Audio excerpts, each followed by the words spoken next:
Hello, this is Tim Congdon, Chairman of the Institute of International Monetary Research at the University of Buckingham. This is another of my monthly updates on the global banking and monetary scene. I won't talk in much detail this time about what's happening to the rate of money growth in the world's leading economies.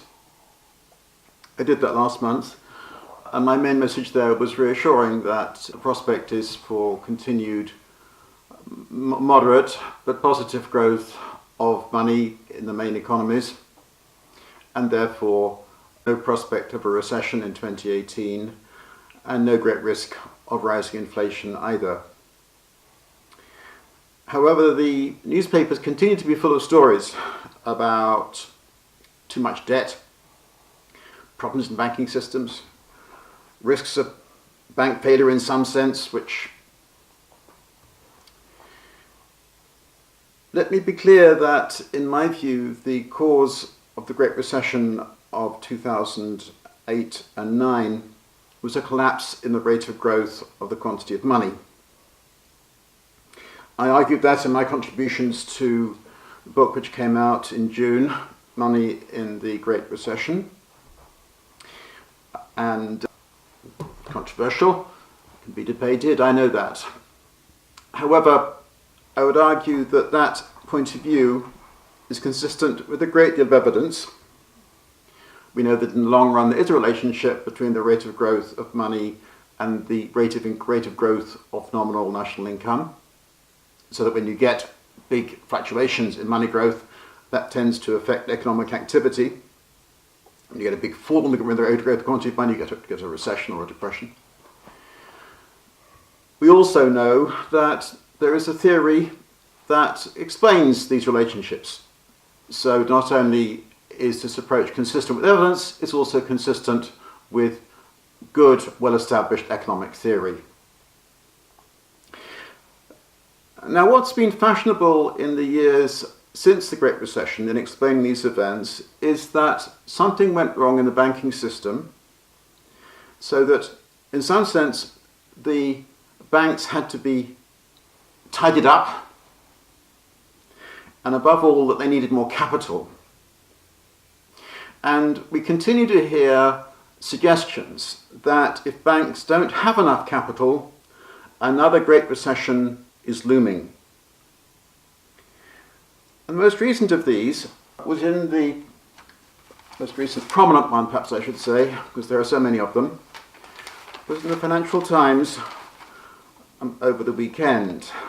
I'm talking in late August 2017. And it was by it's a lunch with the FT, where the guest was Stanley Fischer, who is Vice Chairman of the American Federal Reserve. It's a very long and detailed article, which you may have read, I don't know. There we are. And according to Professor Fischer, he says, it's dangerous and short-sighted. Okay, so something is dangerous and short-sighted, and this is from the chap who is Vice Chairman of the American Federal Reserve and widely regarded as the grand old man of international financial policy making. Okay. Now, let me just be a bit more specific about what Professor Fischer said. Now I'm going to quote, "The pressure in bank regulation is now to ease up. The reason is that there's the Trump presidency. Trump has many friends in the bank industry. They've complained about all this regulation, and they're saying they want the regulations eased. And some of this is coming through to the Federal Reserve, where Stanley Fischer is the vice chairman. Some of it is from small banks, some of this pressure, and some from large banks. So what Professor Fischer says is the pressure to ease up on small banks is fine with me. Okay? But the pressure, I fear, is coming to ease up on large banks and strikes me as very, very dangerous." So this is what Professor Fischer is worried about when he says that something is the matter with the world at the moment. Now, It's clear that Professor Fischer is not on my side in this debate. He's very much in the view that something was wrong in the banking industry, it needed to be tidied up and needed to have much more capital and so on. And I would say that there were three assumptions in the remarks that he's just given, and I've just quoted. The first one is that in the last crisis, losses at the large banks in the crisis period, 2007, 2009, perhaps going on a bit, it rolled on in a sense to 2010, 2011, were higher than at small banks. Okay? That would then justify more onerous capital requirements on the large banks. This is the first implicit assumption in what Fischer is saying. The second, I've just made this point, is that the Great Financial Crisis and the associated Great Recession were caused by bank failure. I mean, I never quite know exactly what's meant by that, but bank failure in some sense. It reflected lack of capital, poor credit quality, and so on. And then the final point, because this apparently is a very dangerous situation that's now emerging, is that the risk of bank failure, particularly in large banks, constitutes a systemic threat to macroeconomic stability. Okay, so if we want to understand why economies go through Great Depressions, we need to look at the strength, the weakness of the banking system, and if banks fail in some way, then this is what causes economic downturns. I want to review all three of these assumptions. Obviously, we're talking about the profitability of banks. I'm going to focus on the American banking system. I'm going to do that because the American banks were often seen as the heart of the problem. You know, that the difficulties in US housing finance were the epicenter of the financial earthquake was the kind of metaphor that was used. And so it was things going wrong in America and the American banking system that really should be, the focus of attention here. Happily, American banking data are very good and enable us to analyze whether what Professor Fischer has said is true or false. Indeed, we actually have good data published by the Federal Reserve on the profitability of American banks according to their size. We have it going back to the 1980s. And this is the chart. You can see that the blue line here is the rate of return on equity of banks with assets of over $15 billion. Then the brown line is assets between $1 billion and $15 billion. And the green line, assets between $300 million and $1 billion. So the green, small, brown, and medium-sized, and the blue line is large banks. Now, a number of things hit you straight away from this chart.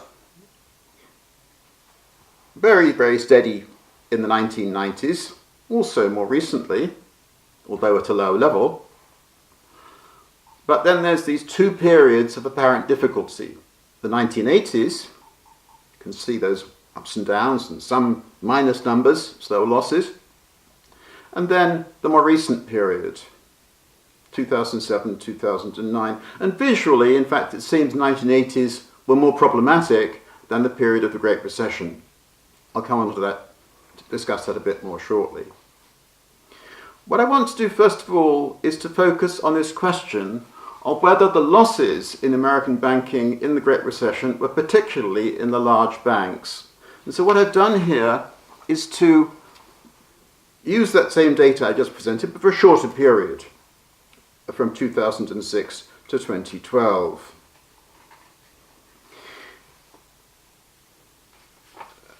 The red line here, again, is for large banks, and the other two lines for the other types of banks, the small and medium-sized banks.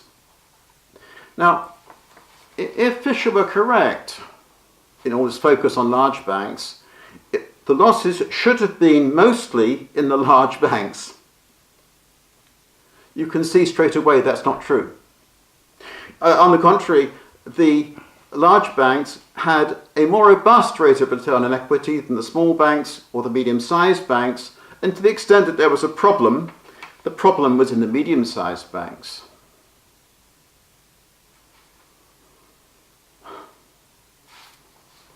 Look, it simply is not true that the losses in American banking and indeed in global banking in the Great Recession were concentrated in the large banks. It is just not true.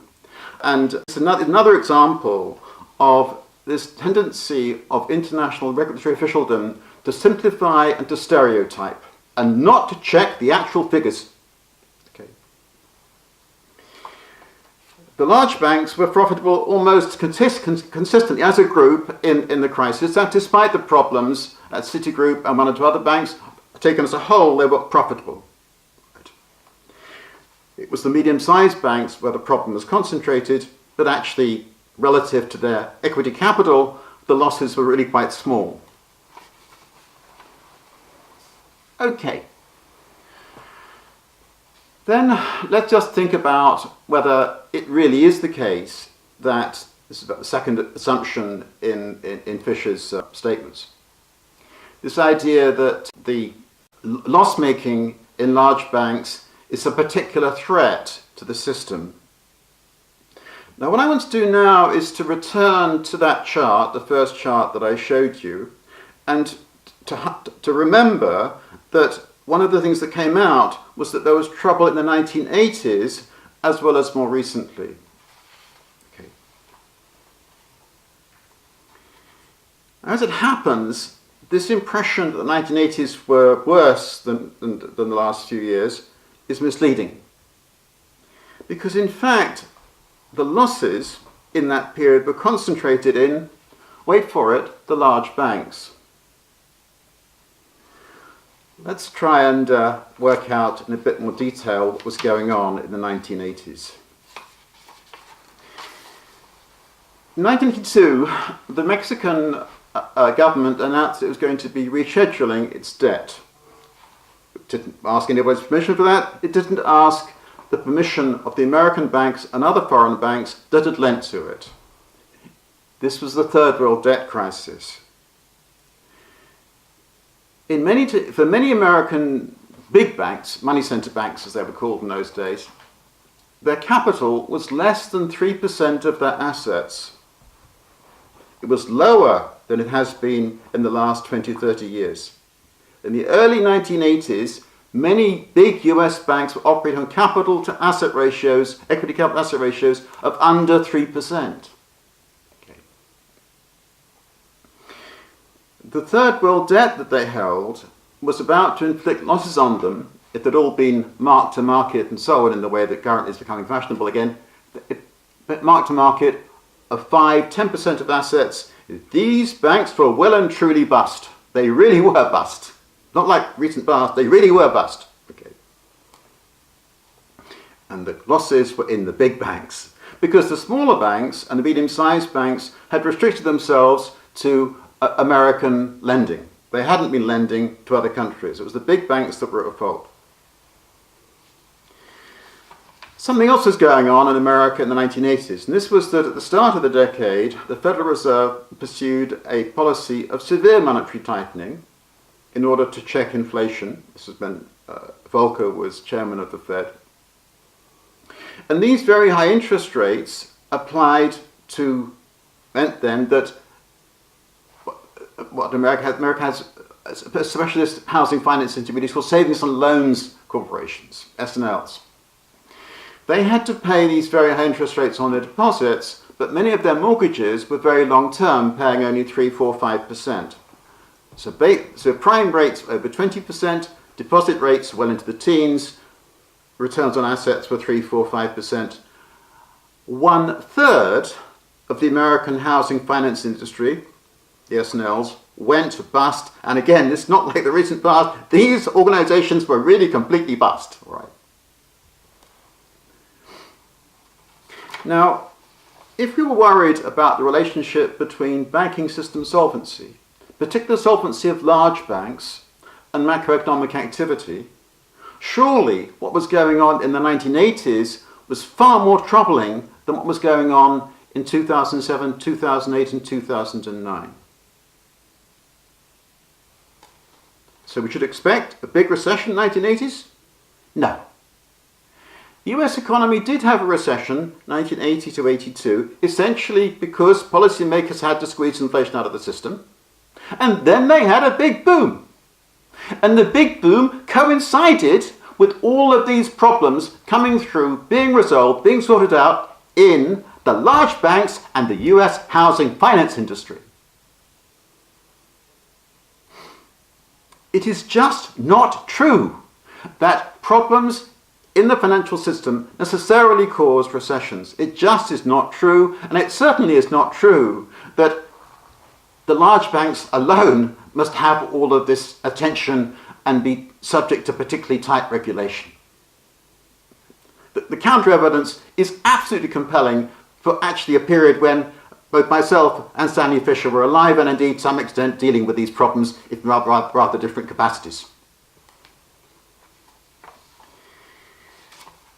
The third assumption behind all of this is that there is supposed to be some necessary link between bank failure and macroeconomic instability.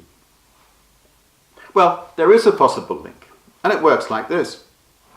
That if banks go under, and let's suppose we aren't just talking about a little problem of they've got a few bad debts, they suppose they really have wiped out all their capital, then they can't pay back their depositors in full. The depositors pull the money out from the banks have to shrink. That then causes further reductions in the quantity of money and so on. But the key link in all of this is the quantity of money. If banks lose capital, shrink their risk assets, reduce their bank deposits, the quantity of money goes down. Quantity of money is always dominated by bank deposits, and that then causes a recession. However, it is not the case that when this sort of process is underway, it cannot be stopped very simply by the central bank and the government. All that the central bank and the government have to do to offset the shrinkage of bank deposits arising from problems in the banking system is to buy enough assets from the non-bank private sector to boost their bank deposits, offset the negative effect from the problems in the banking industry. And that's what quantitative easing was from late 2008 and 2009. Now, it would be much better if we have steady growth of bank credit to the private sector, steady growth of money, and so on. I accept all that. I also accept that banks must be properly capitalized and must comply with regulations. I accept all that. However, it is not true that if a handful of banks have got some problems, that this then means the end of the world. No, it is always open to a government working in concert with the central bank to increase the quantity of money by the appropriate actions. Can I just say it is absolutely right that banks that have bad managements, that make stupid loans and so on, lose their money, lose shareholders' money, share prices collapse, all the rest of it, and indeed that the managements are fired. I have no problems with all of that. However, it still is not true that the failure in one or two banks should cause something like the Great Recession.